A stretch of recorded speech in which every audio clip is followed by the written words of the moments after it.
Man, it feels great to be back. I've got my recording studio back, I got my car back, family's settled, not gonna be moving for a nice long time. It's becoming fall, it's all nice and cool, so why not celebrate the fact that I can start recording videos again with another Reading Your Reviews video. Lure 1 Blender Guy 15 here, and welcome to Reading Your Reviews. From Mr. Misty Eye. I don't want to sound weird if I'm the only one pointing this out, but was that a, D joke during briefing? No, that was not a D joke during briefing. But if you want to go back and read Chapter 2 of The Strongest Bonds, and be on the lookout for that kind of joke, then you can tell where things got confused, but no, my humor isn't that provocative, is it? Beecroft A says, "Atta girl, Judy! There is only one mammal in the whole world who gets to decide if Nick is worthy of you or not, and that's you! Yeah!" Madowart says, "Okay, that was just moronic on Ron's part. Hey there, look at me! I'm gonna call the police right next to my murderous partner who's holding a popping Bowie knife! Yeah, I feel for him, but he kinda brought it on himself." Yes. I thought it'd be a good idea to kill Ron off from The Strongest Bonds. Didn't do it so well. I mean, it still worked, but it's kind of cliche. There's better ways to do it, but I'm happy with it. I'm happy to have cut off the one character that was basically representative of me in the story. So, yeah, besides, it's just really funny for me to read this and just imagine her there. It cracks me up every time.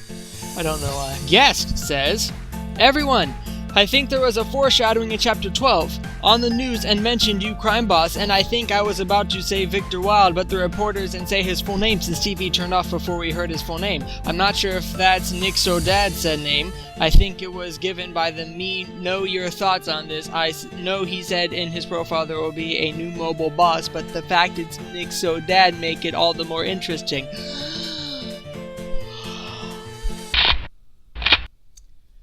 I'm gonna have to kill you now. DBZGT Fan 2004 says, "This sounds like a good story. Please continue. Nick and Judy forever!"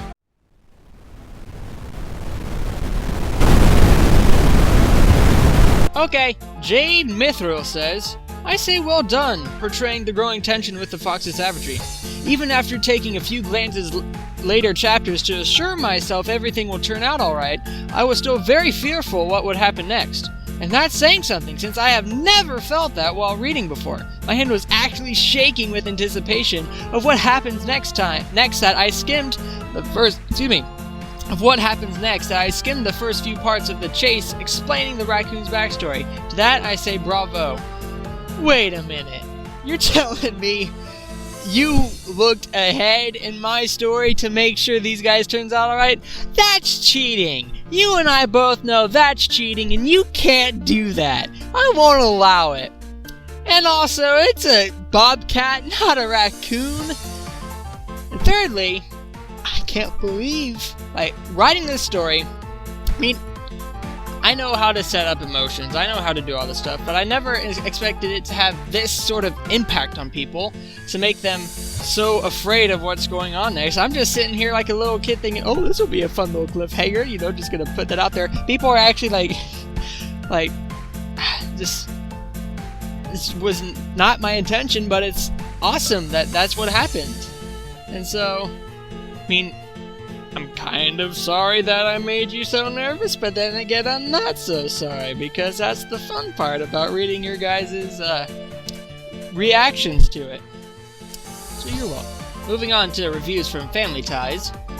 Baneblade says, "Gah! I want to know. I have guesses for too many possibilities. The brain works far too hard on too little sleep. This demanding a sacrifice to the coffee gods, which I feel I can't deliver. Great chapter, though. And I can't wait to see what comes next with these two." From personal experience, I know that if the coffee gods are demanding a sacrifice, you kind of have to give it to them. Yeah, there's is no escape. But yeah, I'm glad it's messing with you. Winnerp says, the adorableness. It's too much. Can't breathe. Tell my parents I love them. Someone wipe my browser history.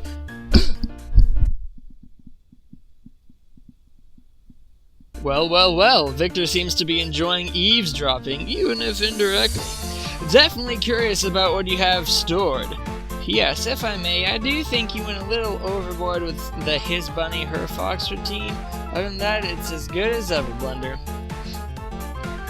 A few moments of silence for this individual. And yes, you should be curious about what I have stored. And yeah. I agree with the his bunny, her fox thing, even though it's something I like to write. It's such a helpless romantic. We could have a girlfriend. But I have toned it down. I overused it kind of because this was chapter 3 is the fluffiest thing I've ever written so far. And so I kind of almost overdosed on the fluff a little bit. But now that things are getting serious in Family Ties, I'm not as hardly have used his bunny, her fox. So yeah, there's that. Wild Hops of Baker Street says, alright, another amazing chapter. I love how you took inspiration from heist movies. Never watched Now You See Me Too, but I will. And now ideas from Zootopia's canceled plot? Wild Times? Awesome! And let me guess, Victor's wolf is actually Wooly, the sheep that dressed in a wolf disguise in the movie's original scrap. Aside from that, all the minor characters and details really do give the story a great feeling of professionalism. Many writers tend to ignore stuff like setting the scene for a building or minor OCs, but you do it masterfully. For instance, Tahina's backstory is interesting and was interesting without being oversaturated. P.S. I'd better see this in your next ring of reviews. Ha! Just kidding. Well, you got your wish. And that's all I'm going to say about it.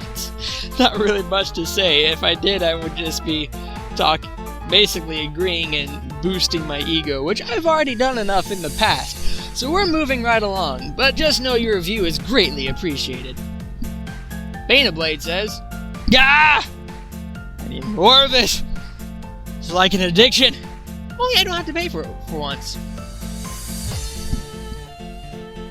That's a wonderful idea. I need a job anyway, if I charge people for my chapters.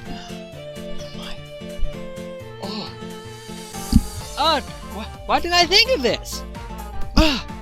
Let's see, something like maybe $5 a chapter, 10 if it's longer. Oh man. Thank you, Baneblade, I can really use this.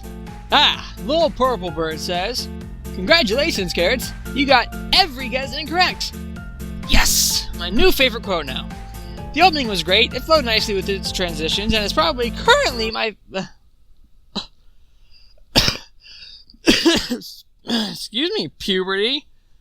I'm talking here. The opening was great, it flowed nicely with its transitions, and it's probably currently my favorite opening of a chapter. At least that I can think of for now, because it was simple and easily envisioned. It was nice to see the two tease each other as they enjoyed a pasta dinner, which would have given them that burst of energy they needed. Dang it, I'm hungry now. But I think it's hilarious how Nick went all out to spoil Judy, and her gift to him was a tacky blue floral shirt and carrot tie that he was all over. I must have cackled when Nick got his ear scratched. Like, holy cow, not gonna lie. I drooled, but only because I had a crooked, dopey grin on my face doing that. I had way too much fun with Chapter 3, honestly.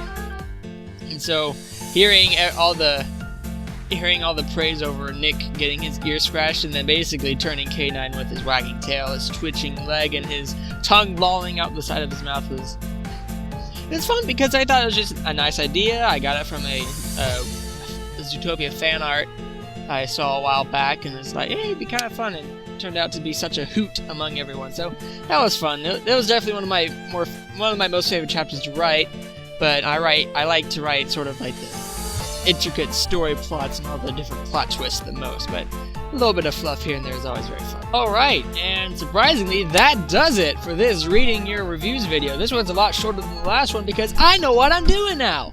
And I'm also a lot more comfortable in my recording studio. It feels nice to be back, it really does. And, I know I said I was gonna post these weekly, and I will still try to, but with school and writing, since it's become a little bit hectic, I can't really make any promises. But yeah, I'm like really excited to be here again and to be able to interact with you guys. And so, yeah, so anyway, thank you. I'm not doing a Jacksepticeye impression. I've watched way too much of him recently. I hope you all enjoyed. If you did, why not hit the like button and share us with your friends? And if you're new here, why not consider subscribing? Also remember, stay tuned for more animations and other cool videos like this that I may have in store for you. See ya!